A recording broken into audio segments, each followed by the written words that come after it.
بسم الآب والابن والروح القدس الله الواحد أمين. الشهيد العظيم فيلوباتير مرقريوس أبو السفين هو من الشهداء المحبوبين جدا في كنيستنا القبطية الأرثوذكسية، وهو شفيع قوي جدا لناس كتير من أولادنا، وشفيع كمان قوي للعذارى والأمهات في الأديرة.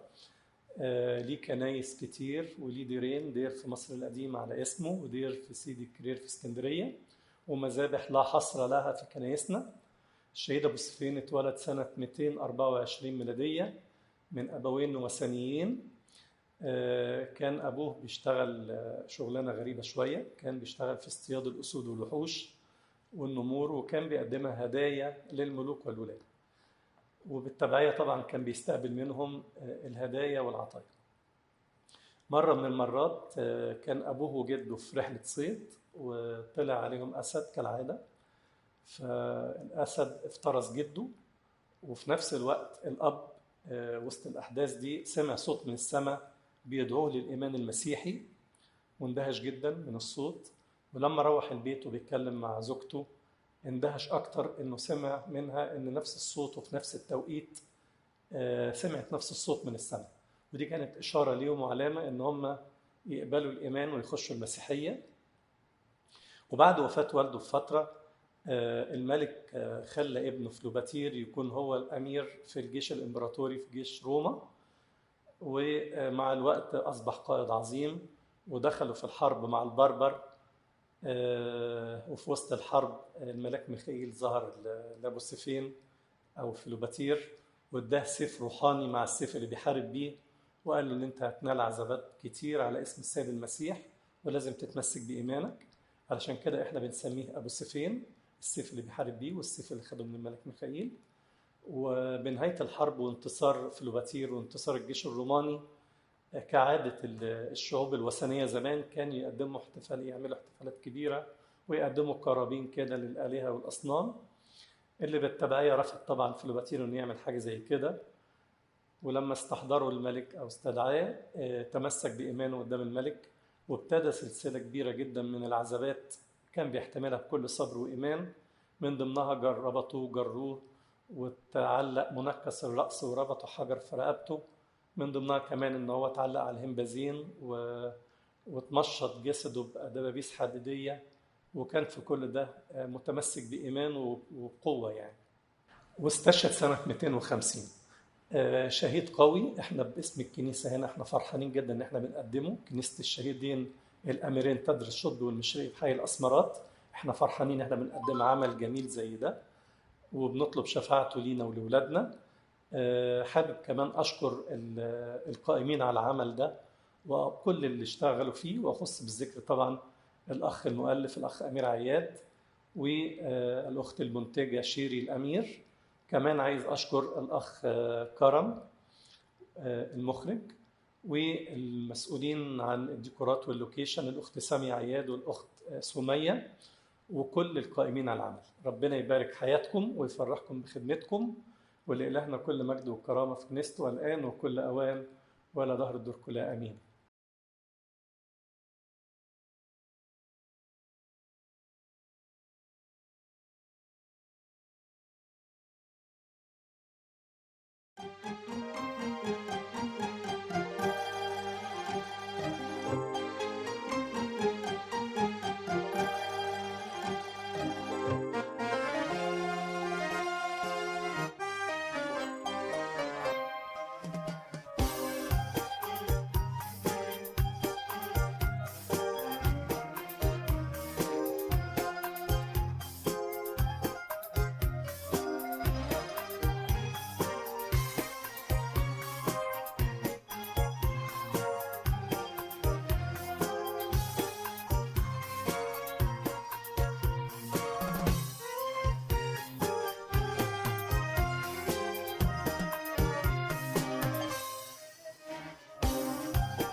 معلش في حالة بره بحاول أجل معاها الكشف وهي مصممة تدخل لحضرتك.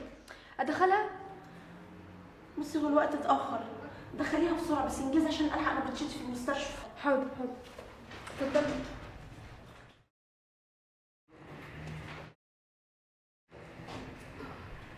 مساء الخير يا دكتور. مساء النور، أهلا. اتفضلي يا ماما. أي أوامر يا دكتور؟ معلش خليكي مستنية معايا. معلش يا دكتور، انا عارفه ان الوقت متاخر بس ماما مش بترتاح غير لما تكشف عند حضرتك. معلش يا بنتي، ربنا يديك الصحه. يا ست الكل ولا يهمك. سارة خدي المدام على السرير. مدام مريم خليكي مستريحة.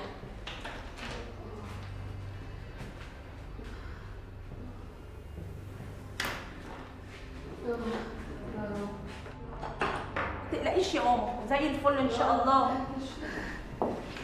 يا رب.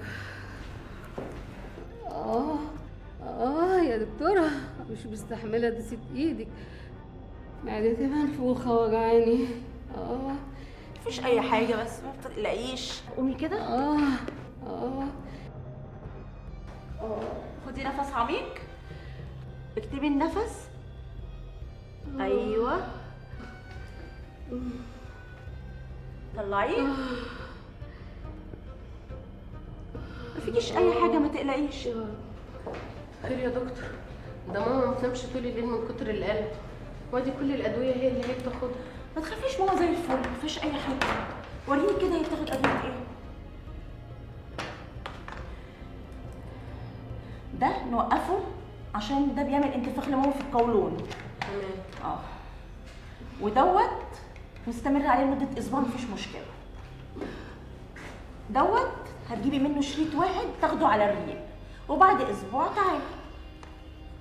طمنيني يا بنتي، باخد ادويه كتير لركبتي، معدتي تعبت يعني، مش كفايه مش قادره امشي، كمان مش قادره اكل. تعبت والتعب زي ما هو، مفيش اي نتيجه، مفيش حاجه جايبه معايا نتيجه يا بنتي، تعبت. انت زي الفل، ما فيكيش اي حاجه. انا كتبت لك على ادويه هنستمر عليها. مدام مريم كله مسلوق ونبعد عن الدهون نهائيا عشان نحافظ على انزيمات الكبد. احنا تحت امرك في اي وقت. كمان اسبوع تشرفوني. يلا يا ماما.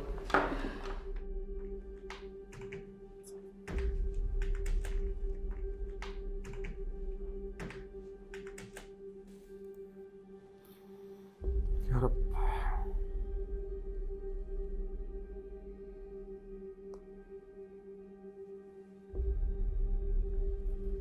الو استاذه رشا، ازيك؟ عامله ايه؟ ميشيل يا فندم. لا ميشيل جوز مرسى ايوب يا فندم. تمام. كنت بسأل بس على الحجز بتاع النهارده، هل في تغيير او في تعديلات؟ عشان بس المشوار بتاعكم بعيد فما نروحش على الفاضي يعني. طيب مع حضرتك. ايوه يا فندم، معاك. طيب تمام، في الميعاد ان شاء الله باذن ربنا هنكون موجودين. شكرا ليك، كتر خيرك.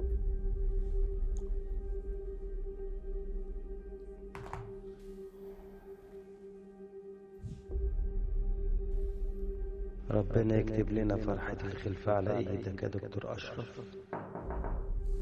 صباح الفل يا ميشو. صباح الفل يا مينا، عامل ايه اخبارك؟ تمام الحمد لله. عامل ايه يا مشيل؟ مالك في ايه؟ لا ما تشغلش بالك حبيبي، الحمد لله. استاذ سامي بعت لك الملف ده، بيقول لك الخامات لازم توصل في الميعاد على المواقع اللي قال لك عليها امبارح. يا عمي سيبك من الاستاذ سامي دلوقتي وطمنا عليك.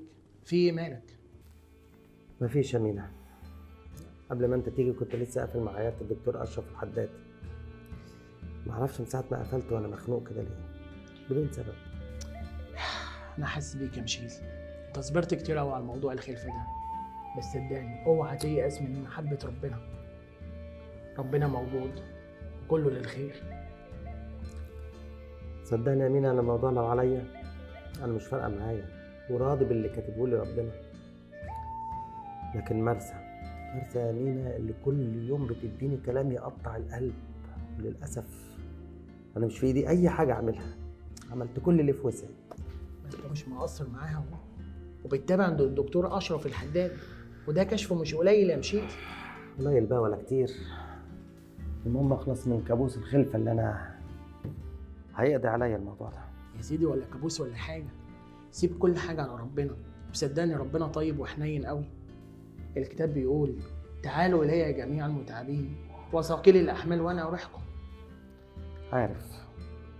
عارف يا مينا، وعشان كده راضي بإرادة ربنا، وكل اللي يجيبه ليا كويس. تمام، ما دام انت مسلم امرك لربنا يبقى عايز ايه تاني؟ المهم فك بقى شويه وقول لي اخبار الشغل ايه؟ هو الشغل في شركة الأمير بيخلص؟ يا عم سيبها على ربنا ان شاء الله وكله خير ان شاء الله.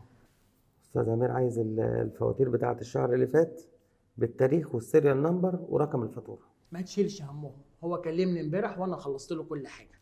طيب برافو عليك.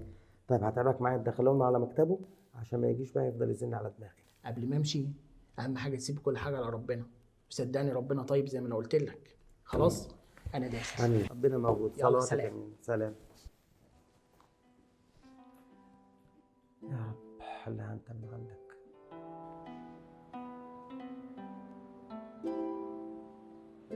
ازيك يا عم ملاك؟ ازيك يا مدام مريم، عامله ايه؟ الحمد لله، انت عامل ايه؟ تمام نشكر ربنا، الحمد لله في نعمه. هو ابونا منى موجود؟ ابونا موجود جوه بياخد عصرفات في جو يروح يمين. ماشي يا عم اتفضلي. ملاك، ماشي شكرا. تحت امرك. وانا يا ابويا مبسوط قوي ان انا اعترفت. حسيت ان كان في جبل على قلبي واتزاح. نشكر ربنا من اجلك يا حبيبي. شوف بقى يا بشوي، انت دلوقتي على اول الطريق الصح، انك وقفت الغلط اللي كنت بتعمله وانك جيت اعترفت، دي بداية التوبة. بس يا ريت لما تقدم توبة تكون توبة صادقة ومن القلب، وربنا هيتحنن عليك. صلي يا ابني ربنا يرحمك ويرحمك. فاكر يا ابويا ربنا ممكن يقبل توبة واحد خاطي زيي؟ طبعا يا حبيبي، احنا كلنا خطاه، بس اهم حاجة ان احنا نرجع ونتوب. الصديق يسقط في اليوم 7 مرات، فكلنا يا حبيبي بنخطئ. اهم حاجة دلوقتي انك تواظب على قراية الانجيل وحضور القداسات، وربنا يتحنن عليك. صلي لك التحليل وروح صلي بدموع وقول له يا رب ارحمني.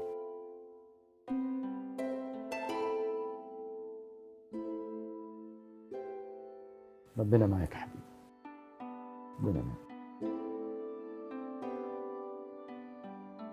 ازيك يا ابني؟ اهلا، ازيك يا مريم يا بنتي؟ عامله ايه؟ الحمد لله. جوزك وولادك عاملين ايه؟ كويسين الحمد لله. طب اشكر ربنا. مالك؟ صوتك ووشك بيقول انك مهمومه وحزينه. وايه بس يا ابونا اللي يخليني ابقى مبسوطه؟ ايه يا بنتي الكلام ده؟ بس مش صريب عليك. ايه اللي يخليكي فرحانه؟ كل حاجه من حواليك تخليكي فرحانه. جايه الكنيسه على رجليكي، مش ده يخليكي مبسوطه؟ ولادك وجوزك كويسين، مش ده يخليكي فرحانه؟ ربنا مدينا يوم جديد، مش ده يخليكي برضه فرحانه؟ ابعدي عن خطيه التشاؤم اللي انت فيها دي، ما تخليش ابليس يضحك عليكي. انا جايه قدسك تصلي لاولادي ولبيتنا. ربنا معاهم، بركه صلوات الست العذراء والايام المقدسه اللي احنا فيها دي. وعايزه قدسك كمان يا ابونا تصلي لمرسى مرات اخويا، لان هي منهاره ونفسها تبقى ام. صدقيني يا بنتي محدش عارف الخير فين، بس اكيد تدبير ربنا صالح. احنا كل اللي علينا ان احنا نصلي وربنا دبر لهم الخير. ربنا لو رايد انها تكون ام مهما كانت الظروف هتخلف وهتبقى ام. المهم ان احنا نسلم حياتنا لربنا ونرضى بارادته. صلي لنا يا ابونا. صلاة العذراء والقديسين. المهم انا عايز اسالك، فاكره ابونا ويصا اللي بيجي يصلي عندنا القداس من فتره للتانيه؟ طبعا فاكراه، ده ابونا ويسا ده راجل بركه. ان شاء الله هيجي يصلي مكان القداس يوم الجمعه، لان انا مسافر اسكندريه وهو اللي هيقوم بالقداس. يا ريت تقول لماما والمرسى ومشيل يجي ياخدوا بركه ابونا ويحضروا القداس معاه. تروح ترجع لنا بالسلامه يا ابونا. حاضر هبلغهم، بس عايزه اقصدك كمان تصلي لماما عشان هي تعبانه قوي. ربنا يكون معاها ويخفف عليها، وانا هبقى اجي ازورها واطمن عليها بنفسي. سلمي لي عليها. يلا شكرا يا ربنا معاك. سلمي على جوزك وولادك. ابني. مع السلامه. سلام ونعم. يا رب. ها يا دكتور، فضلك طمني في ايه؟ انا شفت الاشعاعات واديني ببص على التحاليل.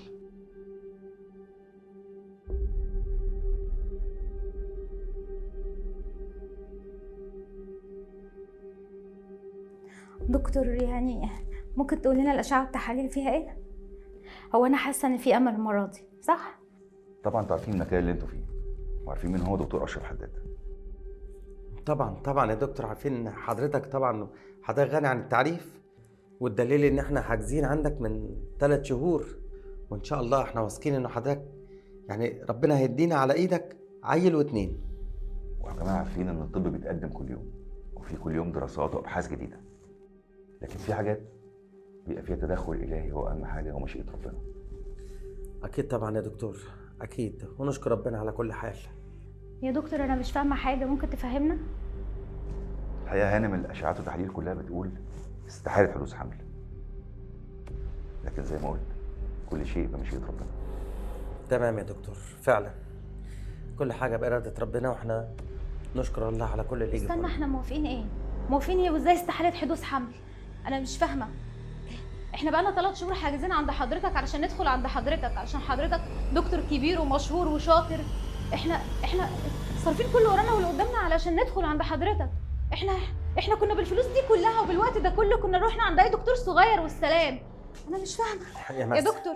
يا مرسي حبيبتي اهدي، لسه الدكتور ما خلصش كلام يا بابا. اقعدي استريحي.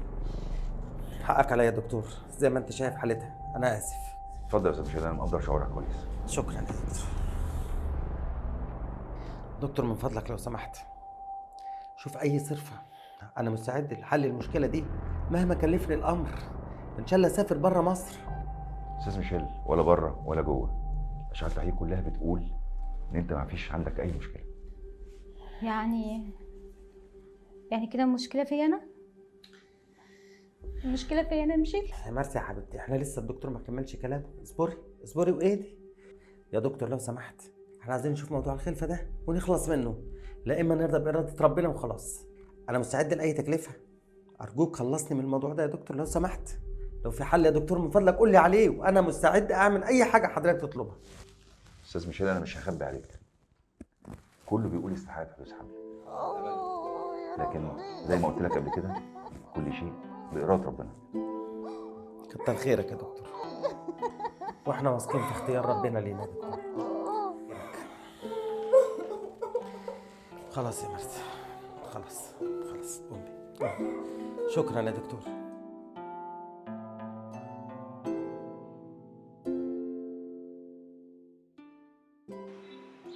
مريم، يا مريم. انا هنا يا ماما. ايوه يا جاكلين، دلوقتي اقفلي عشان تيتا بتنادي عليا كده عايزاني. هخلص واكلمك. يلا سلام. ايه يا ست الكل؟ اتصلي يا بنتي بجاكلين، شوفيها تكون سايبه مذاكرتها وقاعده على النت، خلي امتحاناتها تعدي على خير. ما هي يا ماما اللي كانت معايا على التليفون، صلي لها انت بس.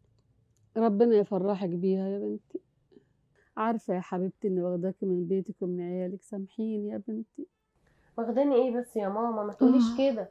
انا عايزه اقولك ان جاكلين دلوقتي بقت تطبخ وبتروق وبقت احسن مني كمان.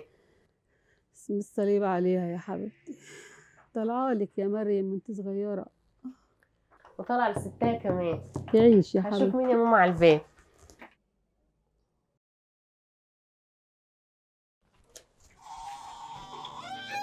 ازيك يا بونا؟ ايه الزياره الجميله دي؟ ازيك يا مريم يا بنتي؟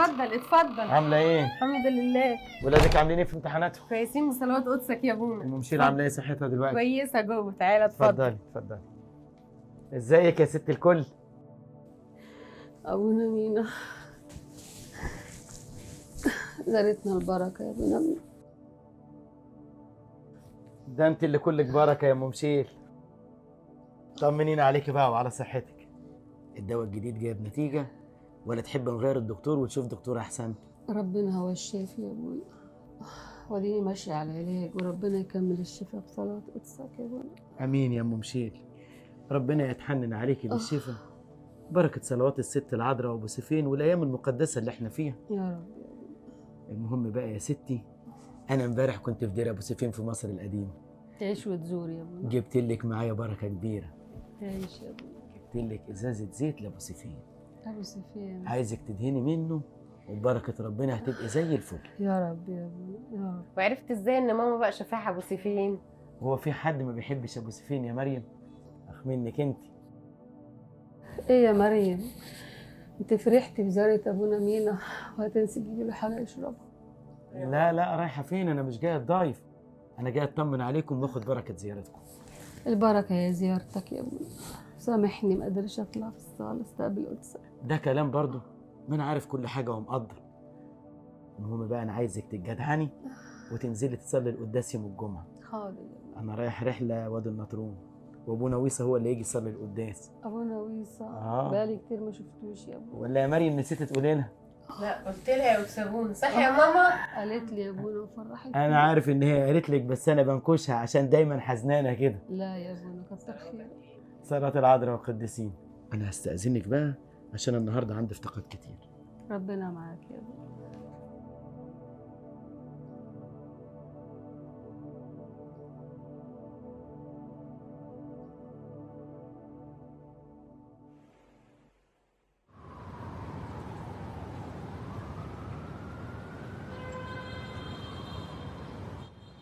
مرسى حبيبتي، اعتقد ان احنا اتكلمنا في موضوع الخلفه ده كتير، لكن ربنا مش رايد، هنعمل ايه؟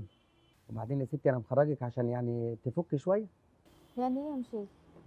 لينا 5 سنين ربنا مش عايز يدينا حته عيل، وبقى ام زي اي ام، زي صحابي كلهم. كل صحابي اللي في سني معاهم عيال، اشمعنى انا؟ اكيد في حل. مرسى حبيبتي انا مقدر شعورك وعارف انك نفسك تبقى ام، وانا كمان يعني نفسي كمان يكون ليا ابني يحمل اسمي، بس هنعمل ايه؟ هنعمل ايه اكتر من اننا رحنا للدكتور اشرف الحداد شخصيا، واديك انت اللي كنت بتدفعي الفلوس وعارفه كشفه قد ايه وعارفه غير الاشاعات وغير التحاليل. لكن اقول لك على حاجه يا مرسى، لو كان اكتر من كده 100 مره انا صدقيني ما عنديش مانع، بس اهم شيء الوش القمر ده ما يكشرش. حبيبي انا عارفه ان انا معذبك معايا في موضوع الخلفه ده، انت حاسس بيا؟ ايه يا مرسى اللي بتقوليه ده؟ ايه حاسس بيكي دي كمان؟ ده على اساس ان انا يعني مش نفسي ابقى اب وليه ابني يحمل اسمي؟ بس هنعمل ايه بس؟ يعني سيبيها على ربنا، احنا نقول يا رب. يا رب. ايه اللي جاب دميانة اختك هنا؟ هي كانت جايه لي البيت، قلت لها تيجي هنا تقعد معايا تشم شويه هوا. انت عارف هي من بعد ماما ملهاش غير. كويس انك انت اتصرفتي كده. طيب مرسى ارجوكي، دي جايه ضيفه معانا فبلاش تكشري، وقبلها كده بلطافه، هي ملهاش ذنب برضه. حاضر. قول يا رب. اهلا مرسى حبيبتي، عامله ايه؟ وحشاني. انت اخبارك يا ميشو؟ اخبارك ايه؟ عامله ايه اخبارك؟ معلش بقى مرسى مجرجراكي وراها في كل حته. بالعكس، ده جرالي ايه؟ ايه اللي مجرجراها دي؟ انت عارف ان احنا اصلا مالناش غير بعض. حبيبتي ربنا يخليكم لبعض. ربنا يخليكي ليا. ده اللي واقفه كده ولا ايه؟ كرسي لو سمحت بعد اذنك. اتفضلي اتفضلي يا دميانة. بعدين قولي لي مالك جميل مكشر ليه؟ هيكون ميشو هو اللي مزعلك؟ انا اللي مزعلها؟ طب بذمتك حد يقدر يزعل مرسى؟ بصراحه لا. امال الجميل ماله زعلان ليه؟ هو بس عشان موضوع الخلفه يعني. يو يا مرسى، تاني الموضوع الخلفه ده تاني؟ احنا حبيبتي مش قلنا خلاص هتسيبي الموضوع ده في ايدين ربنا؟ طب سوري يا جماعه، رد على التليفون. الو؟ ايه يا مريم اخبارك؟ ماما بخير؟ طيب تمام الحمد لله. حاجه ولا ايه؟ لا لا لا لا لازم تروحي طبعا. لا اهم حاجه بنتي مذاكره بنتك. لا انا هاجي دلوقتي. لا ما وريش حاجه صدقيني. لا ما تعوليش الهم. ماشي يا حبيبتي، سلام. ايه مالها مريم؟ لا بنتها عندها امتحانات بكره وماما لوحدها، فعايزه تروح عشان تذاكر لها وكده، فبتقول لي ان انا اروح ابات مع ماما يعني عشان ما تبقاش لوحدها. معلش بقى، سيبكم مع بعض واسيبك مع مرسى توجع دماغك وانا هروح لماما. الف سلامه على ماما، ابقى طمنا عليها. صلي لها كتير. طمني عليها ما توصل. ماشي يلا اشربي دي مكاني بقى. يلا سلام. سلام. ايه يا مرسى حبيبتي، مش قلنا تحاولي تشيلي موضوع الخلفه ده من دماغك شويه وتهدي نفسك؟ وانا قلت لك صدقيني ربنا هيجي الوقت فيه اللي هيجي يفرحك فيه. هشيله ازاي؟ انا ضعيفه ضعيفه، نفسي اكون ام، انا كل ما اشوف واحده شايله ابنها على كتفها ولا حتى عيل بيجري، شايفه العيال بتجري ازاي، انا نفسي اكون زيهم. حبيبتي انا عارفه وحاسه بيكي، احنا حاسين بيكي جدا، وهو ميشو كمان ما هو زيك، بس ربنا مديله صبر ونفسه هو كمان يكون اب. انا عايزاكي تتماسكي شويه وخلي املك في ربنا كبير، هيفرحك صدقيني. يا رب. قولي لي عامله ايه مع جوزيف؟ ايه اخبار الشقه بتاعتكم؟ تعالى احكي لك يا ستي اللي حصل، وهو بالمره خرجك من اللي انت فيه ده بقى. بصي يا ستي، وادي يا ست الكل العلاج اللي انت بتاخديه قبل ما تنام، ان شاء الله بالشفاء.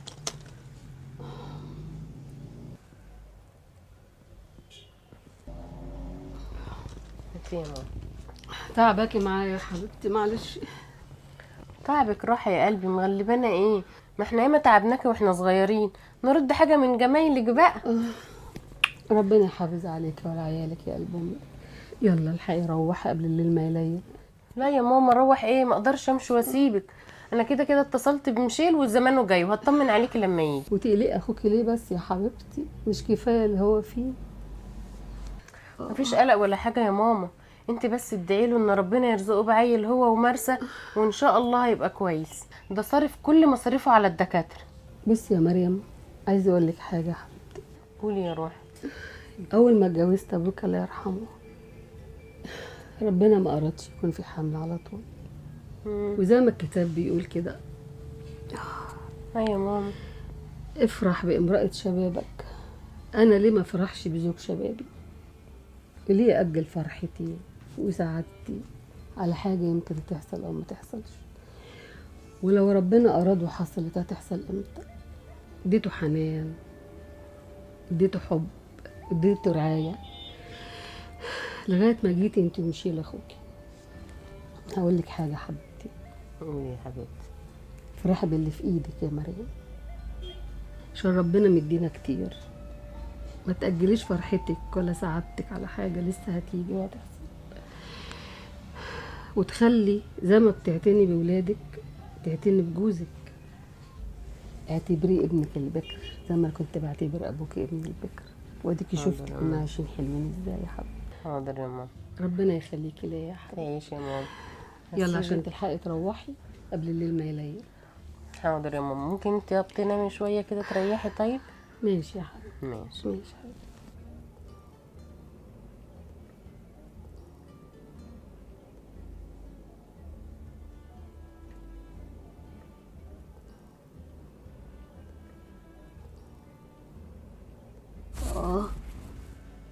ربنا يخليكي لينا يا ماما. شكرا يا حبيبتي.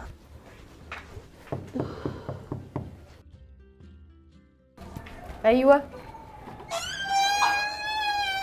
ازيك يا مشيل؟ ازيك يا مريم؟ يا بنت لسه قاعده؟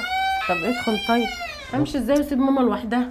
يا بنت انت لسه بهدومك وبنتك عندها امتحانات الصبح، امال انا جيت ليه يا مريم؟ طب ادخل بس، انا عايزه اعرف بس انت قلب وشك كده ليه؟ ما فيش يا مريم، انا كويس الحمد لله. ماشي كويس. ايه بس؟ ده انا اختك وعارفاك. قول لي بس في ايه؟ مرسى مزعلاك؟ مرسى؟ يا ريت كل الناس زي مرسى يا مريم. امال ايه بس؟ ما فيش غير موضوع الخلفه هو اللي مضايقنا، ومرسى نفسها تبقى ام وانا مش عارف اعمل ايه. وانا كمان نفسي ابقى ليا عيل يقول لامي يا تيتا زي عيالك يا مريم. طب ما عيالي هي عيالك برضه، ولا انت نسيت ان الخال والد؟ ربنا يخليهم لك يا مريم. روحي غيري وروحي لبنتك وانا هدخل اشوف ماما. لا استنى انا لسه مديها العلاج ومنيماها. انت بس خليك ودنك معاها، لو صحيت هتنادي عليك وانا هخش البس وامشي. ايوه حبيبي. انبسطت قوي، ربنا يخليك ليا تعيش وتفسحني. لا ما تقلقش عليا، خليك انت مع ماما. ماشي بقى طمني عليها. الباب بيرن. طيب يا مشيل هروح اشوف مين. ماشي خليك معايا طبعا على التليفون هشوف مين واقولك. استنى. دي ايريني. ماشي يا حبيبتي، باي باي. تعالي باي. ازيك يا حبيبتي؟ عامله ايه؟ عامله ايه؟ وحشاني وحشاني قوي وانتي اكتر. تعالي تعالي اتفضلي حبيبتي. وحشاني قوي. ما جبتيش العيال معاكي ليه؟ وحشاني قوي العيال دي. لا يا اختي، عيال ايه؟ احنا ناقصين وجع دماغ. خلينا كده قاعدين براحتنا على رواق. ربنا يخليهم لك يا حبيبتي يا رب، وتشوفيهم في اعلى المناصب. امين يا رب. ويفرح قلبك يا مرسى ويديكي احلى طفل في الدنيا. طفل مش باين لها صدقيني يا ريم. ايه بس اليأس ده يا بنتي؟ قولي يا رب. يا رب. صدقيني انا عملت كل الاشعه، كل التحاليل عملتها، رحت لكل الدكاتره، انضف دكاتره رحت لهم، دفعنا فلوس قد كده لو مش انا تعبت، انا خلاص اتعقدت. تخيل المشكله مننا. طب اسمعي يا مرسى، انا كنت بزور دير الشهيد العظيم ابو سيفين في مصر القديم، وجبت لك معايا من هناك كتاب لكل المعجزات اللي عملها مع كل الناس اللي اتشفعوا بيه. خدي الكتاب اهو، وده كمان زيت بركه من الدين، خديهم وتشفعي بالقديس، وانا واثقه ان ربنا مش هيكسفك المره دي. يا ابو سيفين يا رب. صدقيني انا حطيت اسمي في كل المسبح، اي مسبح بروح واي قداس بروح بحط اسمي انا وشيل، مفيش فايده برضه، وربنا مش رايد. ما تقوليش ان مفيش امل، قولي ان ربنا بيختبر صبرك وايمانك وثقتك فيه. يلا انا راضيه بنصيبي نشكر ربنا. اقري بس انت الكتاب وتشفعي بابو سيفين، وانا متاكده انه هيرضيكي ان شاء الله. الكلام خدنا ونسيت اجيب لك حاجه تشربيها. لا حاجه ايه؟ استني انت، ده انا هموت وانام. انت عارفه اليوم اللي بنطلع فيه رحله مع ابونا انطونيوس بيصحينا من النجمه. حبيبتي وشك باين عليه ان هو تعبان فعلا. بصي بعد ما تنامي كده وتريحي هاتي العيال وتعالوا اسهروا وباتوا معايا واعملوا ما بدكم في الشقه، مش البيت عند مامته النهارده. لو قدرت اجي هجيلك. يلا اشوفك على خير. تعيشي يا حبيبتي. مع السلامه. سلام.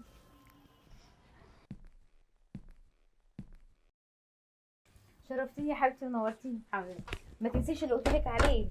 خلصي كده ريحي وهاتي العيال وتعالي. حاضر. يلا اشوفك على خير.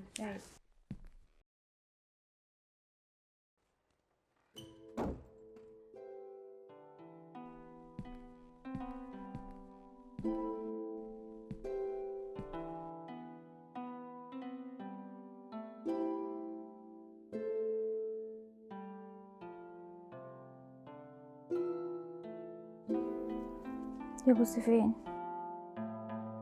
ارجوك تشفع لي عند رب المجد، اديني عيل، نفسي في عيل. انا مش طالبه حاجه كبيره انتوا ما تقدروش تعملوها، نفسي ابقى زي بقيه الناس، ارجوك يا رب. يا رب اسمع على ابو سيفين يا رب، يا رب نفسي افرح. هو انا يعني ما ينفعش افرح زي بقيه الناس؟ يا رب انا في مواقف كتير بتحصل بتقطع قلبي. انا كان عندي واحده صاحبتي قعدت بقالنا سنين كل شويه رغي ورايحين جايين مع بعض، اتجوزت قعدت سنه ما اشوفهاش، وبعد كده الاقي على ايديها عيل. بقول لها ايه ده، هو انت كنت حامل؟ قالت لي اه. انا ما رضيتش اقول لك عشان ما تزعليش.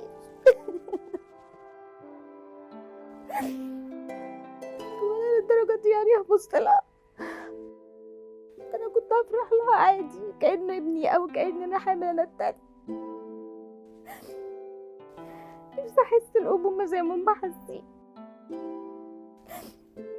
يا رب نفسي افرح.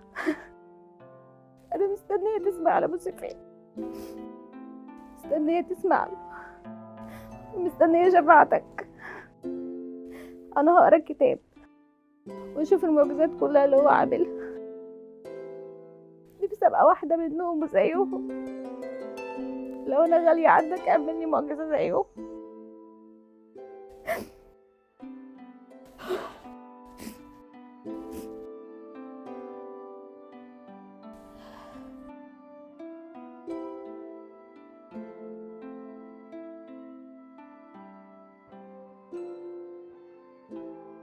مرسى حبيبتي عامله ايه؟ ماما بخير نشكر ربنا. مريم اديتها العلاج قبل ما انا اجي ولسه نايمه لغايه دلوقتي، شويه كده بقى وما ابص عليها. يا رب صلي لها انت بس. بقول لك ايه، مريم لسه قافله معايا وبتقول لي انه ابونا ويسا رزق، فاكراه؟ ابونا ويسا رزق جاي بكره الكنيسه يصلي عندنا القداس، فايه رايك لو نروح نحضر القداس مع بعض؟ خلاص ماشي يا ستي، هعدي عليك الصبح اخدك ونروح.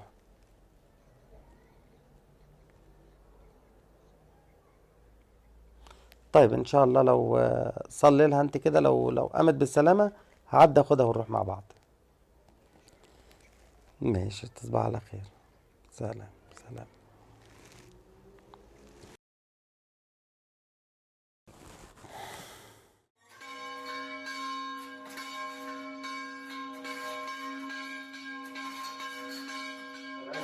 أصحاب الآخرين، بل لنا رجاء إنما إيمانكم ليتعظم فيكم مثل قانون بزيادة، لنبشركم بما هو أعظم من ذلك، لا لنفتخر بالأمور المعدة في قانون غريب، وأما من يفتخر فليفتخر بالرب، لأنه ليس من يمدح نفسه وحده هو المختار، بل من يمدحه الرب. نعمة الله الآب فلتحل على أرواحنا يا أباي وإخوتي، آمين. أنت هو الذي يقف حولك الشاروبيم الممتلئون أعينا والسرافيم ذوي الستة الأجنحة يسبحون دائما بغير سكوت قائلين.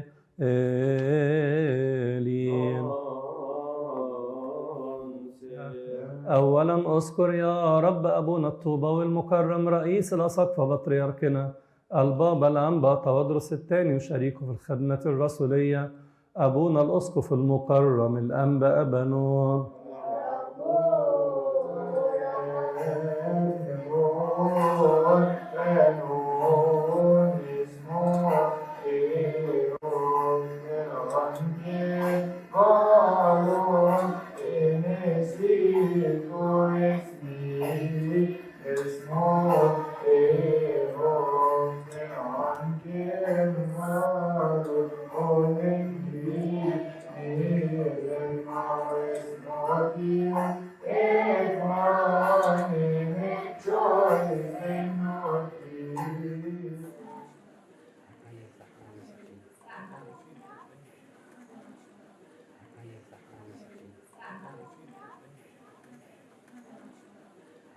يمينة قلت لك حاضر انا جاي.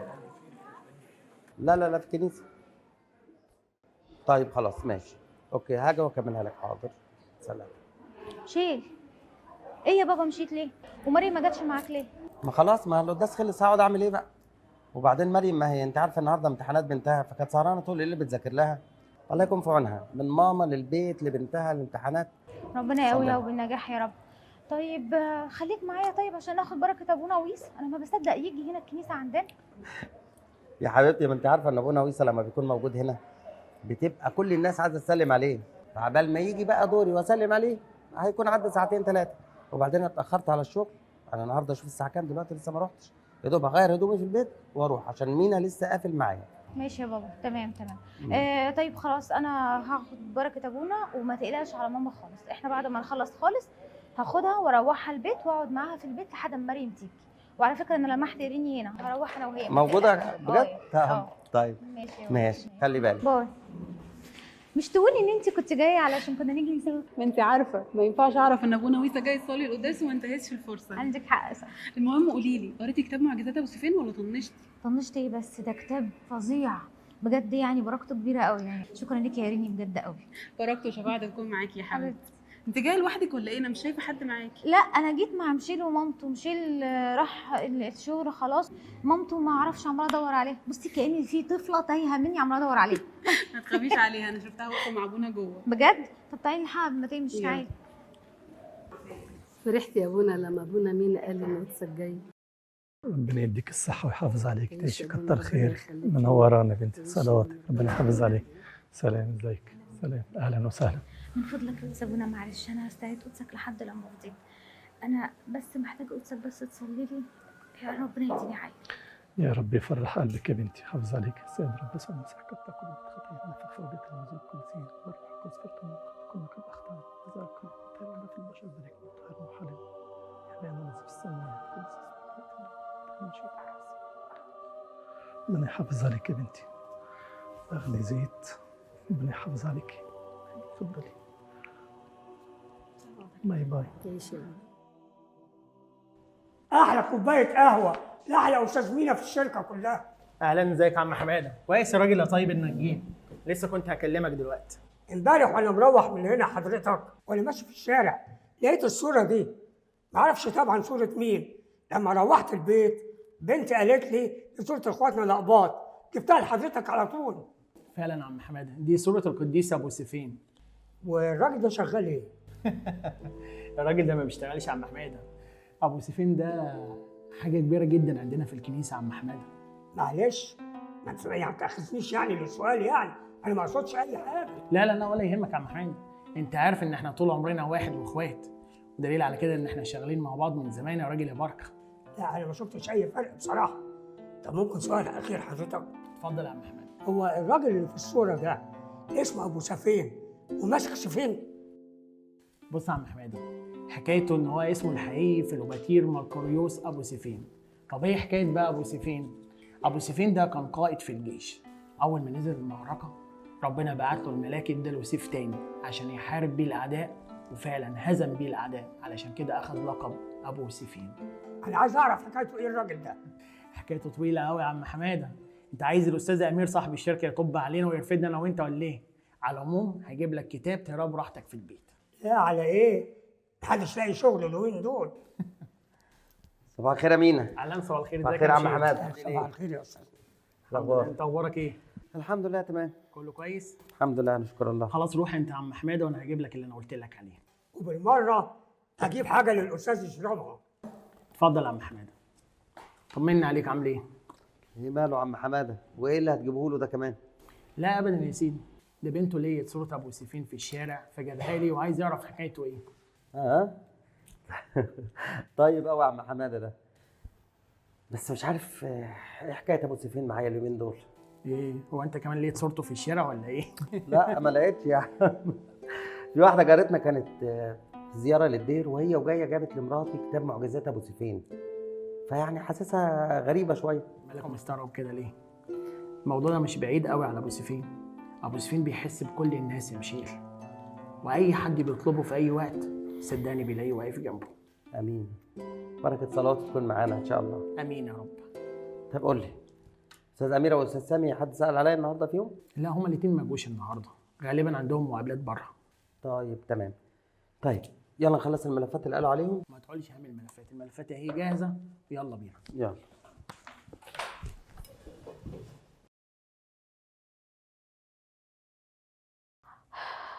يا شهيد ربنا يا ابو سيفين، ارجوك انا اول مره اتشفع بيك، اعمل لي معجزه زي ما الناس كلها دولت اللي انت عملت لهم معجزات في كتابك. نفسي افرح، نفسي يكون عندي عيل، ارجوك يا ابو سيفين.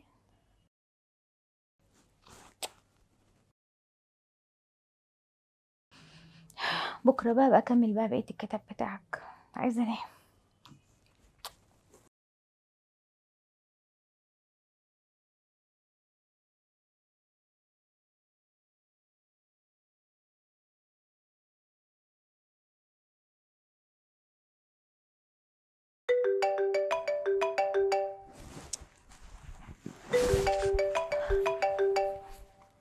ايه يمشي الخير؟ الو، ايه يا بابا؟ لا الحمد لله بخير. لا لسه ما نمتش، كنت قاعده بقرا في كتاب ابو سيفين اللي اديتهوني قريني. جميل قوي. انت اتاخرت كده ليه؟ مالها ماما؟ لا خلاص يا حبيبي، روح لها، هي ماما ملهاش غيرك. لا انا من ساعه ما جيت من الكنيسه ما نمتش، كنت بنام دلوقتي اصلا. ماشي حبيبي، ماشي يا بابا، يلا انا هروح انام، يلا باي باي.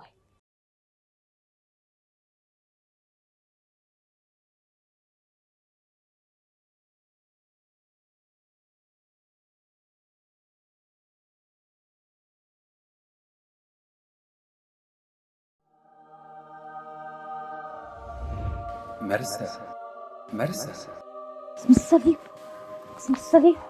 انت مين؟ لا تخافي يا مرسى، أنا هو فيلوباتير وقد أرسلني لك الرب لأطمنك. انت ابو سيفين اللي كنت بقرا عنه في الكتاب؟ طب انت جاي تطمني على ايه؟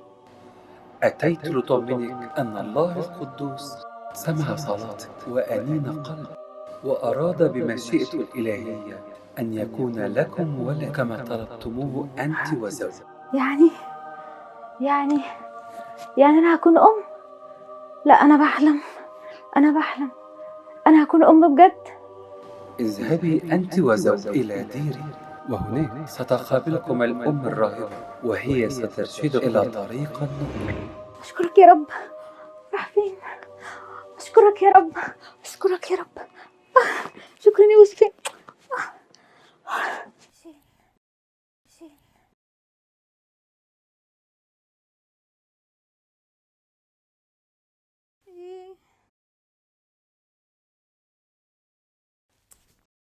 تردش ليه؟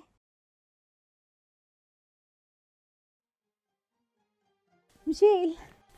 ايوه يا بابا. لا انا بخير الحمد لله. انا مش عارفه اقول لك ايه ولا اقول لك ازاي. بص اسمعني. لا انا كويسه اسمعني بس.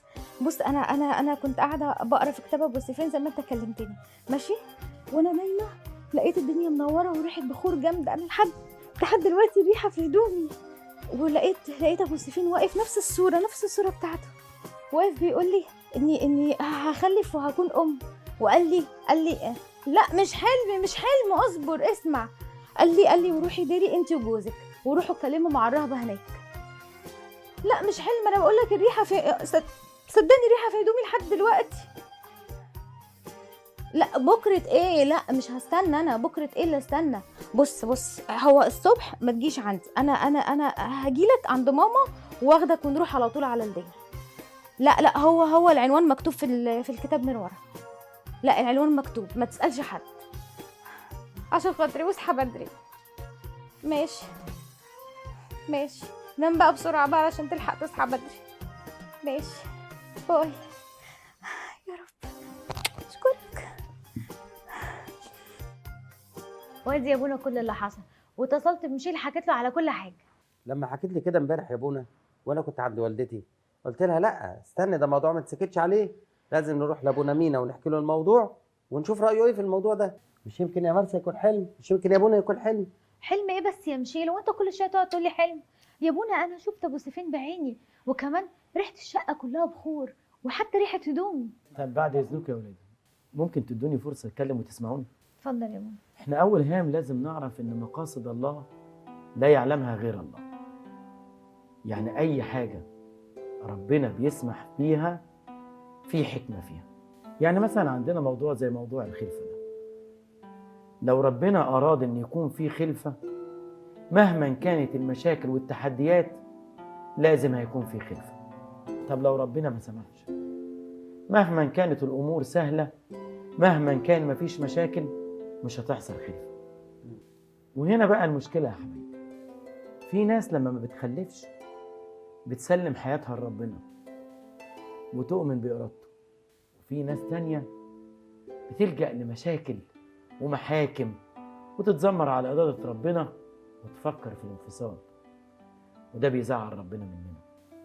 لكن عارفكم كويس ومتابع معاكم من وقت الخطوبة، وربنا أكيد عارف أكتر مني، وفحص القلوب يا أولاد. عشان كده أنا عايزكم تقوموا دلوقتي وتروحوا دير أبو سيفين وتقفوا قدام جسد أبو سيفين وتقول يا رب بركة صلوات حبيبك أبو سيفين توضح لنا الأمور، واظهر لنا يا رب إرادتك إيه، وإحنا واثقين في إرادتك وفي ترتيبك الصالح، وأنا واثق إن هو هيفعل. امين يا ابونا صلوات. امين. صلي لنا بقى يا ابونا ان ربنا يدينا وقت، ويعني نشوف يوم كده اخد مرسى ونروح في الدير. لا احنا لازم نروح دلوقتي. يا مرسى دلوقتي فين يا مرسى؟ ميشيل اسمعني ما تقاوحش، قوم خد مراتك وروح الدير دلوقتي. اسمع الكلام. يلا مشيل. يلا بقى وقوموا عشان اصلي لكم. تعالى يا حبيبي. تعبناك يا ابونا معلش. امين يا حبايبي، ربنا معاكم. ربنا شكرا يا ابونا. معاكم. اذكروني في صلواتكم. شكرا يا سلام سلام والنعم. سلام المسيح معاك. يا رب تعالوا نتهلل بالألحان ونرتل للفادي الدم. الشهيد بطل الإيمان فيلوباتير ميركوريوس يا إلهنا نهدي لك المدح في قديسك شهيد المسيح محب الآب إيمان صحيح فيلوباتير ميركوريوس ساعدنا يا إلهنا القدوس في مدح صفية كسلوفوروس ونقول جميعا أكسيوس لفيلوباتير ميركوريوس. تعيشوا وتمجدوا يا أمهات. تعيشوا وتصلي يا أمنا. الجواب ده يا أمنا من سيدة. باسم الصليب.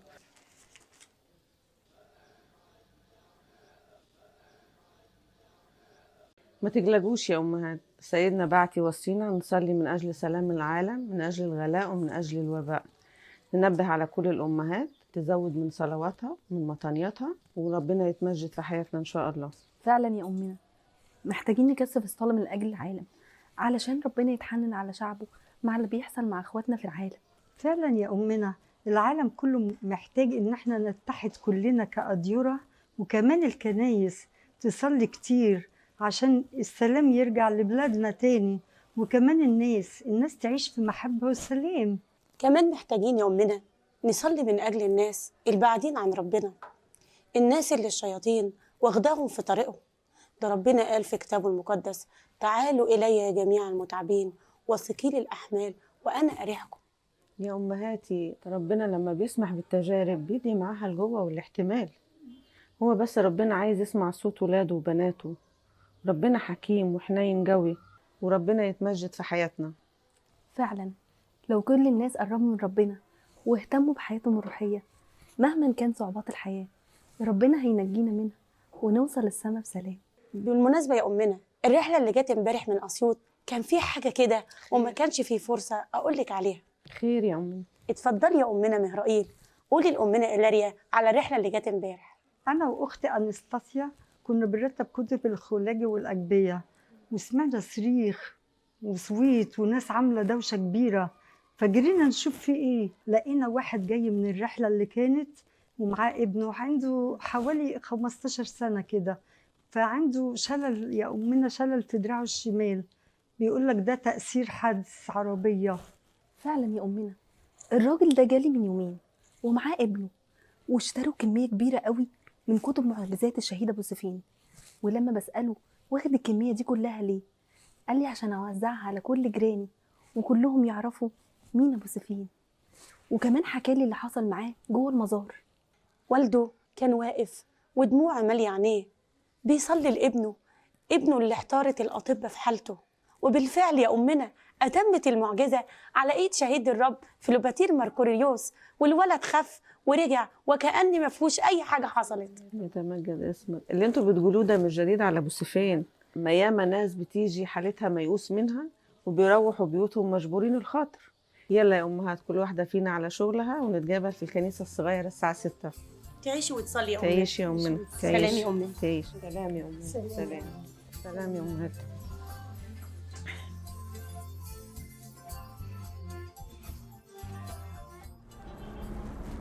ايه يا مرسى مالك ضربه بوس كده ليه؟ مفيش حاجة، اتفضل بقى سرع شوية علشان نلحق نوصل. مفيش. انت مش شايفه نفسك ولا ايه؟ ما تخلصي يا مرسى تقولي في ايه بقى؟ لا يعني انت مش عارف انت عملت ايه خالص؟ يعني ابونا امبارح احنا في المكتب بتاعه يقول لك اول ما طلعوا من المكتب تروحوا الدير على طول. ايه لازمته بقى ان انت تاجلنا النهارده لحد تاني يوم؟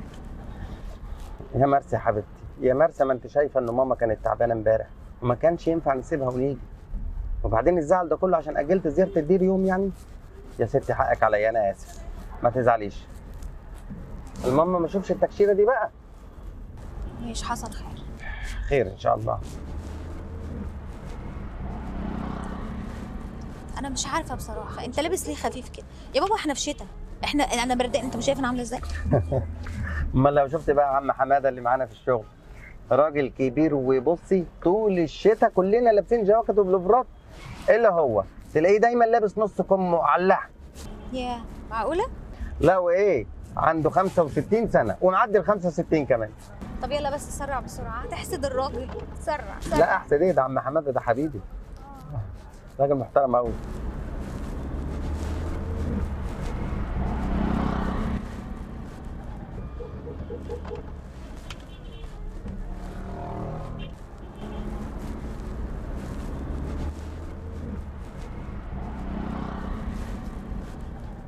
يا دي النيله، سرحت في ايه تاني يا مرسى؟ مش لسه معتذر لك يا بابا على تاخير الدير؟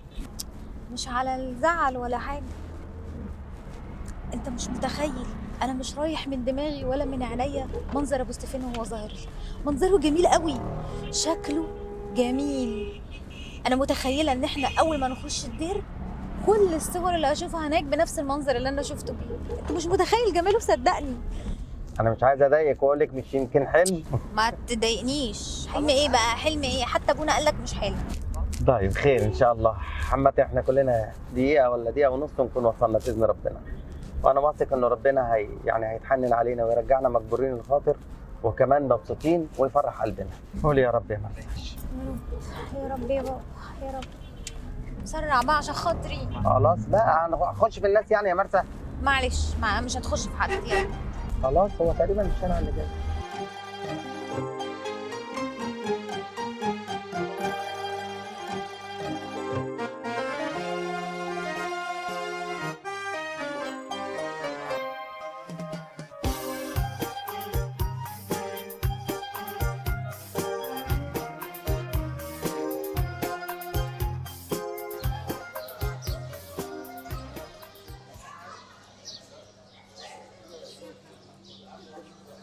ازيك يا مرسى؟ ازيك يا تمام؟ ازيك يا استاذ ميشيل؟ ازيك يا امنا؟ نورتوا الدير. الدير منور بيك يا امنا. هو يا امنا معلش في السؤال، هو حضرتك عرفتي اسامينا منين؟ انا وجوزي اول مره نيجي هنا. ما تقلقوش، ابو سفيان ما بيخبيش عنينا حاجه. مش انت مرسى اللي لو ظهر لك ابو سفيان وجالك تيجي تزوري الدير ونفسك في عيل؟ ايوه انا شفت. ايوه. اتفضلوا خدوا بركه الدير وانا قاعده مستنياكم. ماشي يا امنا، ماشي. اتفضل.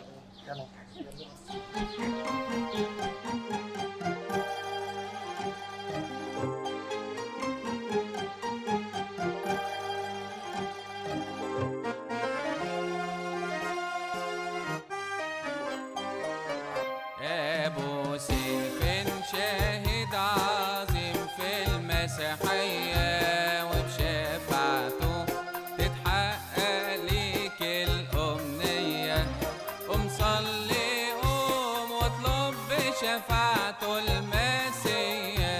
أبو سيفين شاهد عظيم في المسيحية.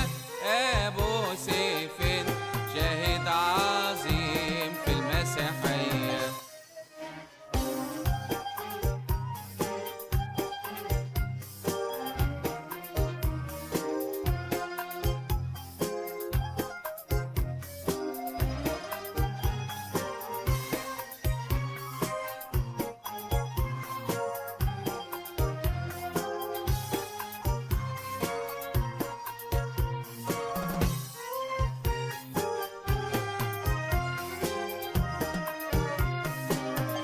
طامة في إيرين قالت عنه شفاعته قوية وبشفاعته ربنا يعطيك العطية. يا ما جه لنا وانقذ أولاد المسيح. أبو سيفين شاهد عظيم في المسيحية. أبو سيفين شاهد عظيم في المسيحية. أبو سيفين محب الأب مرقوريوس فرح قلبي لما ناديته باسم يسوع.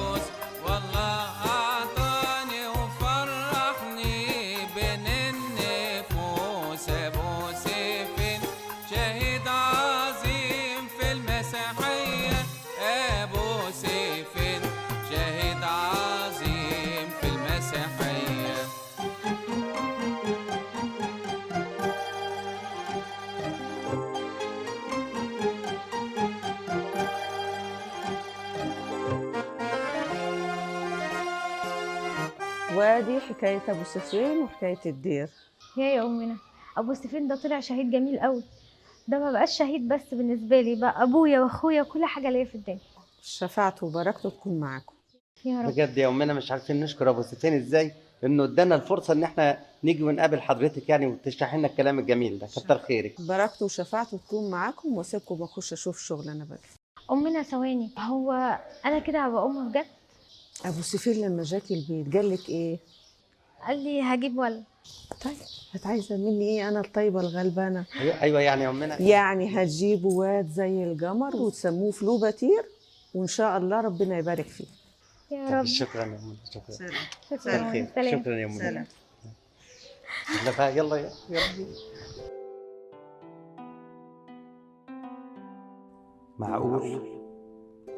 معقول يا ابو سفين نزور ديرك من اكتر من شهرين وكلنا امل انك تتشفع لنا قدام ربنا انه يرزقنا بطفل، وفي النهايه مفيش اي اعراض للحمل.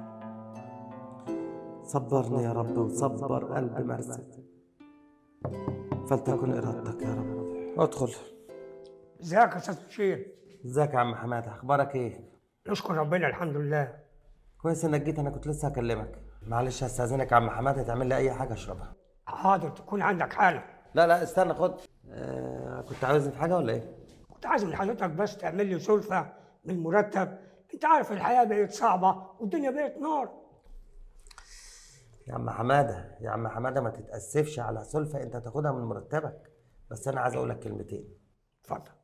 يعني امسك على ايدك شويه عشان تلاقي لك قرشين اخر الشهر يا اخي. يا استاذ مشير، عندي 5 عيال، 3 اولاد و2 بنات غير امهم. اقعد يا عم. ولولا الشغل اللي بشتغله بعد الظهر ما اعرفش كنت هعرف اتصرف معاهم ازاي. بتقول معاك كام عيله يا عم حماده؟ انا معايا 5 يا استاذ، 5. طب ما كانوا يبقوا 2 كده عشان ظروف المعيشه. حد يرفض اراده ربنا يا استاذ؟ العيل بيجي برزقه. معاك حق يا عم حماده، اهم شيء هي الخضوع لاراده ربنا يخليهم لك ويحافظ لك عليهم يا عم حماده. الحمد لله رب العالمين. هروح اعمل لك حاجه تشربها يا استاذ. ماشي، وانا هكون خلصت لك طلب السلفه يا عم حماده. حاضر.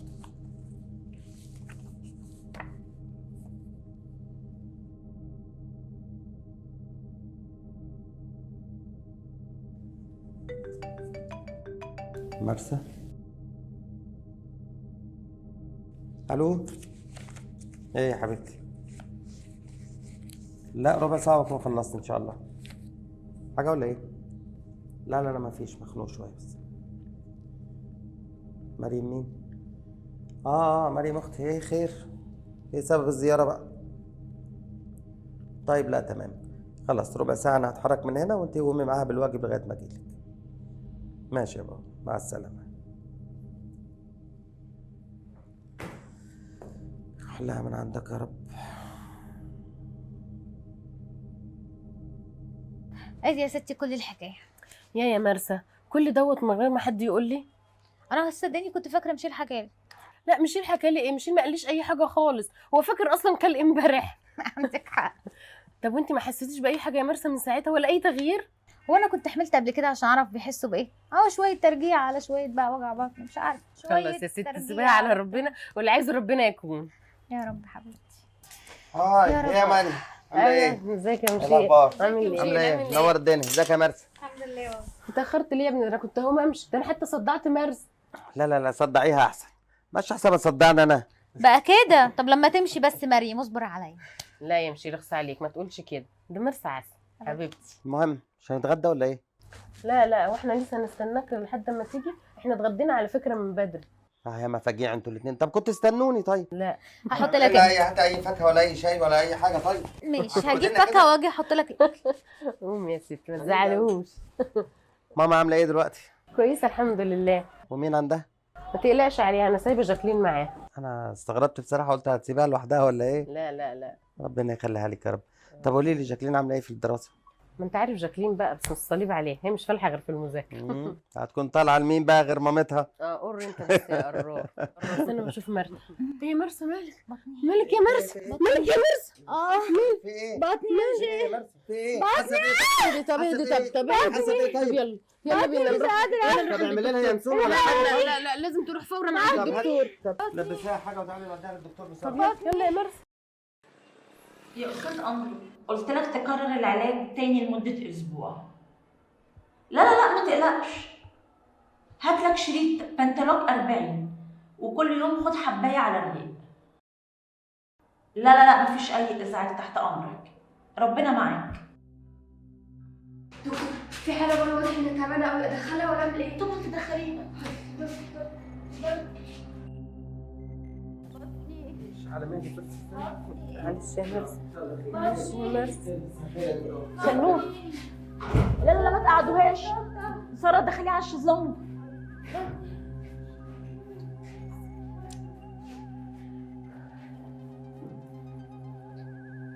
قولي ايه اللي حصل؟ مفيش يا دكتوره، انا رجعت من الشغل واختي موجوده عندنا، بقول لها هاتي حاجه ناكلها او نشربها، يا دوب جت من المطبخ وقعت في الصاله مره واحده وما نعرفش في ايه، يا دوب جبناها من البيت على هنا على حضرتك على طول. اهدى ان شاء الله خير، ما تقلقش. طمنينا عليها يا دكتور، معلش بسرعه.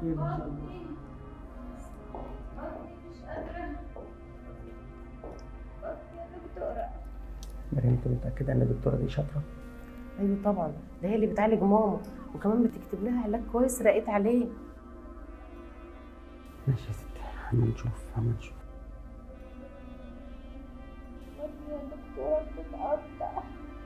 ما تقلقش يا اخويا، استنى بس يمكن هي عندها دور برد ولا حاجه في معدتها، هتيجي دلوقتي الدكتوره تطمنها.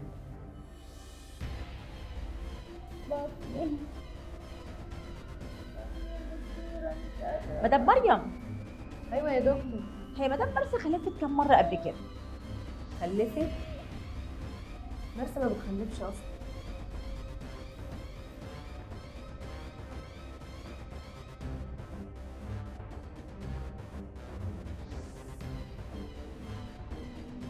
يا دكتور انت قلقتيني.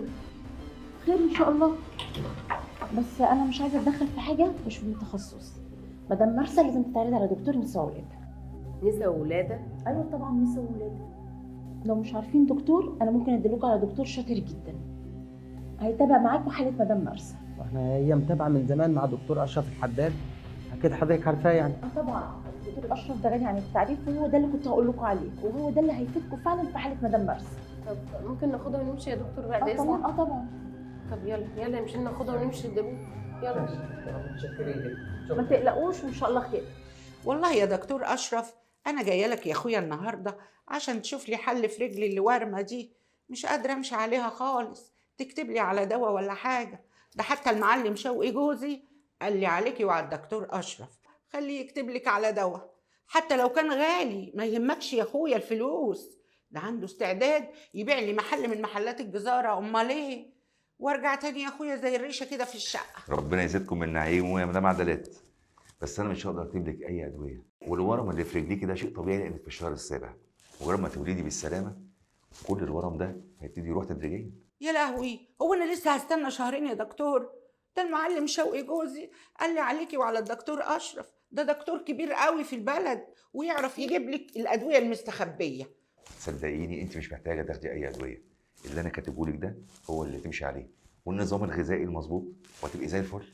هو انت ما تعرفش يا دكتور قبل موضوع الحمل ده انا كنت عامله ازاي؟ ده انا كنت يا اخويا كل يوم فضلة خيرك كان المعلم وهو راجع يجيب لي الكرشه والفشه والممبار ورغيف السمين، كنت بنزل عليه حتى تكبتتك كده.